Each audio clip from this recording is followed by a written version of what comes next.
So is decolonization even relevant? Hi, my name is Audrey Ship, and I'm a writer and editor. And recently I read two books. I read Decolonial Ecology by Malcolm Ferdinand. This book was published in French in 2019 and translated into English in 2022.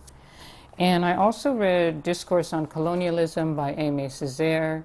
This book was written in French in 1955 and translated into English in 1972.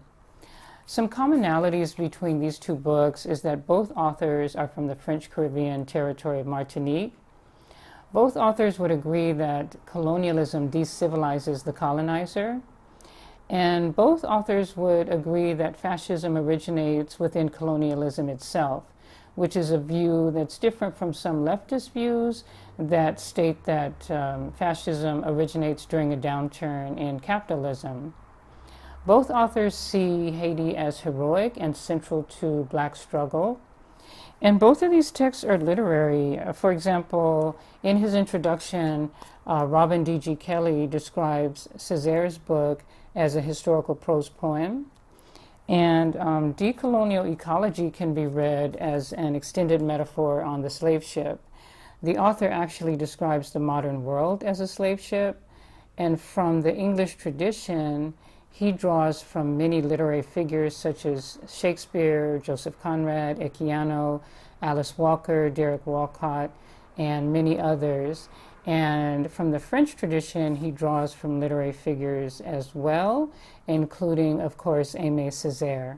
Structurally, the texts are quite different. Césaire's book is 90 pages, and it's divided into three parts. First, there's the introduction by Robin D.G. Kelley. That is 21 pages. Next, there are 47 pages by Césaire himself. And then there's an interview with René Depestre, and that's 13 pages. The book also has 7 pages of notes. Ferdinand's book, on the other hand, is divided into 4 parts. Each part has 4 sections named after slave ships, and the book has 248 pages of text, 50 pages of endnotes, and the author includes a prologue and an epilogue.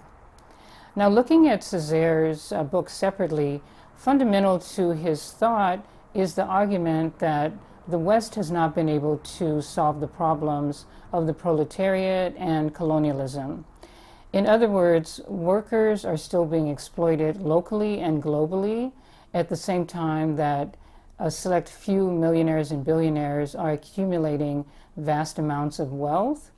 And in regards to colonialism, industrialized nations still maintain colonial relationships with the developing world. And he also argues that Western leftist theory seeks classless societies like those the West destroyed during colonialism, but it hasn't been able to achieve those societies.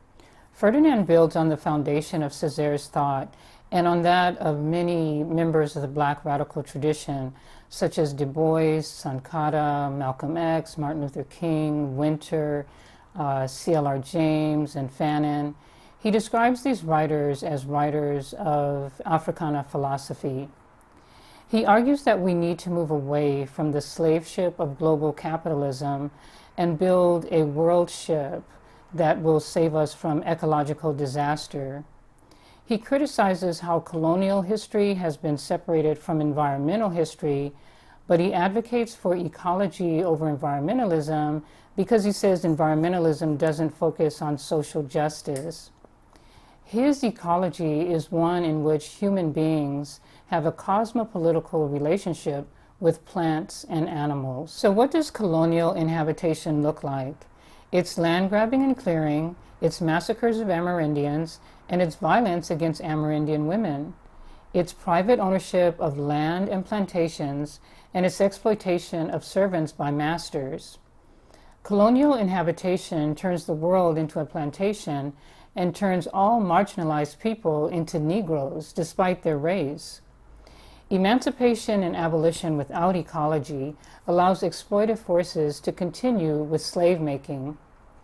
Likewise, environmentalism as practiced by organizations like Greenpeace, the Sierra Club, and World Wildlife Fund pays little attention to anti-racist and anti-colonial struggles.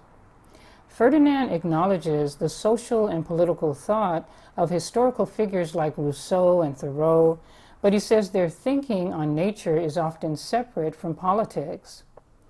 The goal of decolonial ecology is to hold anti-slavery, anti-colonialism, and environmentalism together. If our future promises pollution, global warming, and extinction, it's because that's the result of the colonial, slave-making, and patriarchal world we live in. After hearing this, do you think decolonization is still relevant? Do you think we are doing all we need to do to avoid ecological catastrophe? Leave a comment down below, like this video, and subscribe to my YouTube and webpage for more content.